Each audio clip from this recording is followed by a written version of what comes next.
ዓለም በዚህ ቁመና ላይ ሆና ሌላ 12 ቀን መጠበቅ የምትችል አይመስልም።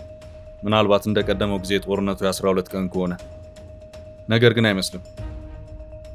ያምናን ቀን አማሁት ላፌ ለከት የለው የዘንድሮ መጣ እጅግር የሌለው እንዳለው ያገር ሰው የዚህኛው ዙር ሳይብስ አይቀርም። ትራምፕ ኢራን ላይ የተጀመረው የውጊያ ዘመቻ በሙሉ ኃይልና ሁሉም ግቦቻችን እስከሚሳኩ ድረስ ይቀጥላል የሚል አዋጅ አስነግረዋል። የእስራኤል ጦር ሊባኖስ ውስጥ ባሉ ከ50 በላይ መንደሮች ውስጥ የሚገኙ ነዋሪዎች አካባቢያቸውን ለቀው እንዲወጡ ትዕዛዝ ሰጥቷል። ይህንንም ተከትሎ አገሪቱ ዜጎች መኖሪያቸውን ለቀው እየወጡ ነው። ቤሩትና ሲዶን ከተሞች ውስጥ የሚገኙ ነዋሪዎች ለቀው በሚወጡበት ወቅት ከፍተኛ የትራፊክ መጨናነቅ መከሰቱን የሚያሳዩ ምስሎች ወጥተዋል። ሄዝቦላህ ትክክለኛ ኢላማቸውን የሚመቱ ሮኬቶችንና በብዛት ተጉዘው ጥቃት የሚያደርሱ ድሮኖችን በሰሜናዊ እስራኤል በሚገኝ የሚሳኤል መከላከያ ስፍራ ላይ ማስወንጨፉን ገልጿል። ለሄዝቦላህ ጥቃት ምላሽ መስጠት መጀመሩን ያረጋገጠው የእስራኤል ጦርም ጥቃቱ ሄዝቦላህ በዘመቻው ለመሳተፍ ያሳለፈው ውሳኔ ላይ የሚፈጸም እንደሆነ አስታውቋል። የባህረ ሰላጤው ሀገሮች የኢራንን ጥቃት ለመከላከል እየተወያዩ ነው። ይህንን ስንደማምረው ትኩሳቱ ገና አልበረደም፣ እንደውም ወደ መባባሱ ያዘነብላል። ከዚህ ሁሉ የሚልቀው ትኩሳት የሚበረታው ደግሞ ኢራን በእጁ ያለን አንድ ወሳኝ አማራጭ ለመጠቀም የተነሳች እንደሆነ ነው። የሆርሙዝ ሰርጥ ስትሬት ኦፍ ሆርሙዝ። የዓለም ሚዲያዎች ሁሉ በዚህ ሰዓት የፊት ገጻቸውን በአንድ ጥያቄ ሸፍነዋል። ዊል ኢራን ሸት ዳውን ስትሬት ኦፍ ሆርሙዝ? ኢራን የሆርሙዝ ሰርጥን ትዘጋው ይሆን?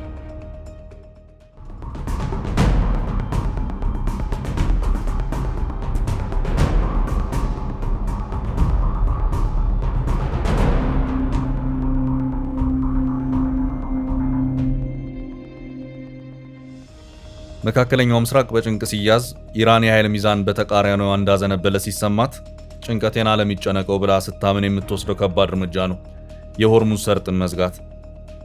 ሰርጡ ቢዘጋ ምንድን ነው የሚፈጠረው? ሳውዲ አረቢያ፣ ኢራን፣ የተባበሩት አረብ ኤምሬትስ፣ ኩዌት፣ ኢራቅ፣ ኳታር አብዛኛውን የነዳጅና የተፈጥሮ ጋዝ ምርታቸውን ወደ ውጭ የሚልኩት በሆርሙዝ ሰርጥ ነው። ነዳጅ ላኪዎች የሚጠቀሙበት ሰርጥ ስለሆነ የነዳጅ እጥረት ይከሰታል። በመሆኑም የነዳጅ ዋጋ ይወደዳል። ብዙ ሀገራት በዚህ ሰርጥ በሚመጣው ነዳጅ ነው ኢኮኖሚያቸው የሚንቀሳቀሰው። በመሆኑም ሰርጡ ቢረበሽ ከፍተኛ ኢኮኖሚ ቀውስ ይፈጠራል። የተለያዩ ሸቀጦችም የኢንዱስትሪ ዕቃዎች፣ ምርቶች በመርከብ በዚህ ሰርጥ ያልፋሉ። ይህ ሰርጥ ቢረበሽ የሎጂስቲክስ ስራዎች ችግር ይገጥማቸዋል። የዓለም የንግድ ስርዓት ላይም ትልቅ ችግር ይፈጠራል። የሁሉ እንዲሆን ምክንያት የሆነው ሆርሙዝ ለመሆኑ ማን ነው? የኤነርጂ መረጃዎች አስተዳደር እንደሚነግረን ከሆነ በቀን 20 ሚሊዮን በርሜል ነዳጅ በዚህ ሰርጥ ያልፋል። ይህም በዓመት ወደ $600 ቢሊዮን የሚገመት የነዳጅ ንግድ በባህር መስመሩ ላይ ይተላለፋል ማለት ነው። ስለዚህ በባህር ሰርጡ ላይ የሚከሰት ማንኛውም አይነት መስተጓጎል በዓለም አቀፍ ደረጃ የነዳጅ አቅርቦት ላይ ከፍተኛ መዘግየትን ሊያስከትል ይችላል። ይህም ወዲያውኑ በዓለም ዙሪያ ዋጋ ንረት እንዲፈጠር ያደርጋል። ቢቢሲ የጉዳዩን ባለሙያዎችና ተንታኞች አማክሮ በሰራው ዘገባ ስለ ሆርሙዝ ሰርጥ መዘጋት ይህን ይላል። ተንታኞች እንደሚሉት ለኢራን የሆርሙዝ ባህር ሰርጥን መዝጋት እንደ መከላከያ ኃይል በመጠቀም ልክ የኒኩሌር ጦር መሳሪያ ከመያዝ ጋር ተመሳሳይ ነው። ዓለም አቀፉ ማህበረሰብ የኢራንን ወታደራዊ የኒኩሌር መርሃ ግብር ለረጅም ጊዜ ሲቃወም እንደነበረው ሁሉ ታላላቅ አገራት ቴህራን ያላትን ስትራቴጂካዊ አቀማመጥ ተጠቅማ የዓለምን የኃይል አቅርቦት እንድታንቅ እንደማይፈቅዱ ደጋግመው ሲገልጹ ተሰምተዋል። ብዙውን ጊዜ ኢራን የባህር ሰርጡን ለጊዜው ልትዘጋው እንደምትችል ባለሙያዎች ይተነብያሉ። ነገር ግን ብዙዎች ዩናይትድ ስቴትስና አጋሮቿ ወታደራዊ መንገዶችን በመጠቀም የባህር መስመር ፍሰቱን በፍጥነት ወደ ነበረበት ሊመልሱት እንደሚችሉ እርግጠኞች ናቸው። በአውሮፓውያኑ 2012 የአሜሪካ ኮንግረስ የምርምር አገልግሎት ባደረገው ጥናት መሰረት ኢራን ሰርጡን ለመዝጋት አዝጋሚ አካሄድ ልትከተል ትችላለች። ሊሆናሉ ተብሎ የተዘረዘሩት እርምጃዎች የሚከተሉትን ያካትታሉ።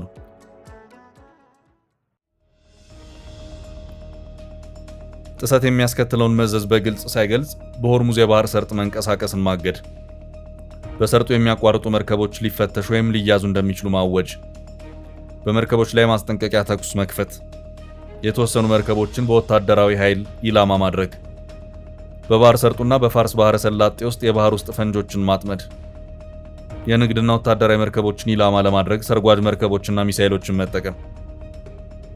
በኢራንና ኢራቅ ጦርነት ወቅት ኢራን የነዳጅ ጫኝ መርከቦች ላይ ሚሳኤሎችን የተጠቀመች ሲሆን በባህረ ሰላጤው ላይ የባህር ውስጥ ፈንጆችንም ማጥመዳለች።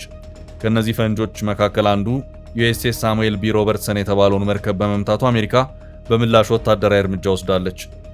ኢራን የሆርሙዝ ሰርጥን ሙሉ በሙሉ መዝጋት ሳትችል የቀረች ቢሆንም የመርከብ ኢንሹራንስ ክፍያን በከፍተኛ ደረጃ እንዲጨምር ምክንያት ሆኗል። ከዚህም በተጨማሪ በባህረ ሰላጤው መውጫ ላይ መጨናነቅ በመፈጠሩ መርከቦች ለከፍተኛ ወጪ ተዳርገውም ነበር። በሆርሙዝ ሰርጥ መዘጋት ከሚጎዱ ሀገራት መካከል ኢትዮጵያ አንዷ ነች። ወትሮም በነዳጅ እጥረት የምትቸገረው ኢትዮጵያ ይሄ ክስተት ሲጨመርበት የዋጋ ንረቱ ሰማይ ነካል።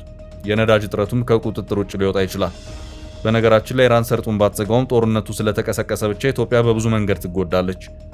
በኢትዮጵያ ተጽዕኖ ሊያርፍባቸው ከሚችሉ የኢኮኖሚ ዘርፎች መካከል አብዛኛው የወጪና የገቢ ንግዱ አሁን ጦርነቱ በተቀጣጠለበት አካባቢ መሆኑ እንደ ትልቅ ስጋት የሚወሰድ ነው።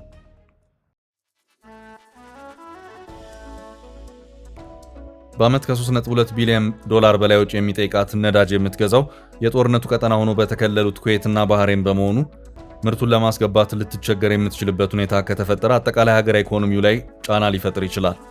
እንደ ፋይናንስና ኢኮኖሚ ባለሙያዎች ገለጻ በኢትዮጵያ ተጽዕኖ ከፍ ሊያደርጉ ከሚችሉ ምክንያቶች መካከል አንዱ ኢትዮጵያ ከመካከለኛው ምስራቅ ጋር ያላት ኢኮኖሚያዊ ግንኙነት የጠነከረ መሆኑ ነው። የነዳጅ አቅራቢ ድርጅት እንደሚያመለክተው ከኢትዮጵያ ቤንዚንና ናፍጣ ፍጆታ 50 በመቶ ከኩዌት የሚገባ ነው።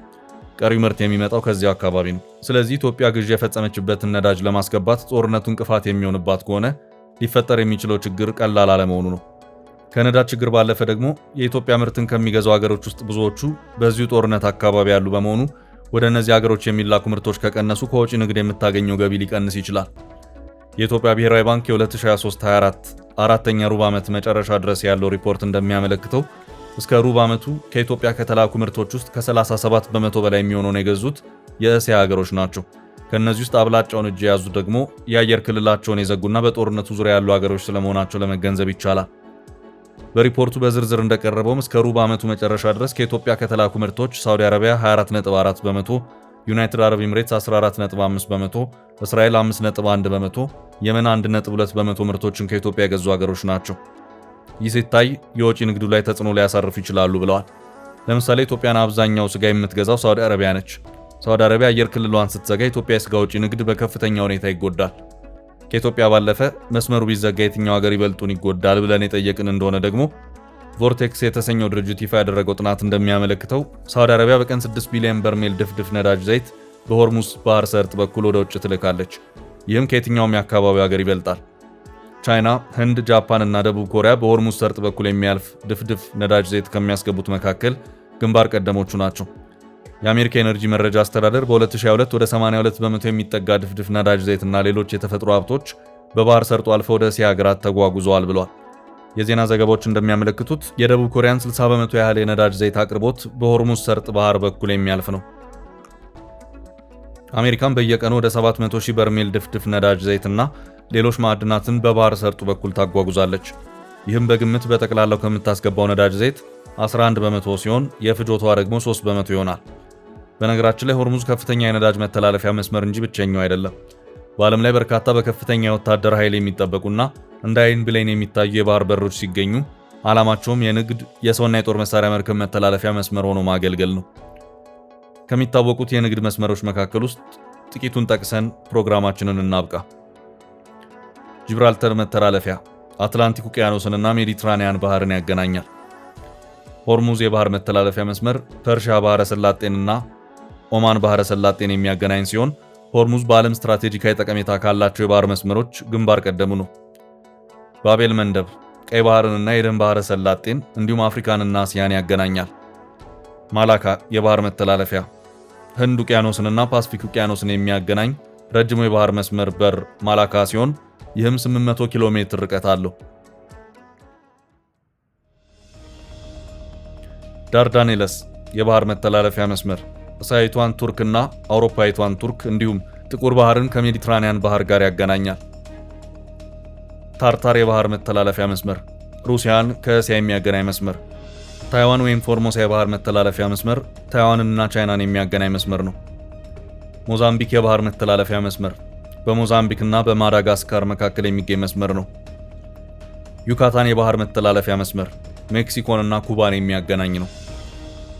ፍሎሪዳ የባህር መተላለፊያ መስመር ኩባንና አሜሪካን ያገናኛል። ሀድሰን የባህር መተላለፊያ መስመር ሀድሰን ባህረ ሰላጤንና ላብራዶር ባህርን የሚያገናኝ ነው። ቶሬስ የባህር መስመር ፓስፊክ ውቅያኖስ የሚገኝ ሲሆን በኒውዮርክ ኬፕ ሰላጤና በአውስትራሊያና በፓፑዋ ኒው ጊኒ መሃል የሚገኝ ነው። ማጅላን የባህር መስመር ደቡብ አሜሪካን ከበስተደቡብ ጫፍ በኩል የሚያስተላልፍ።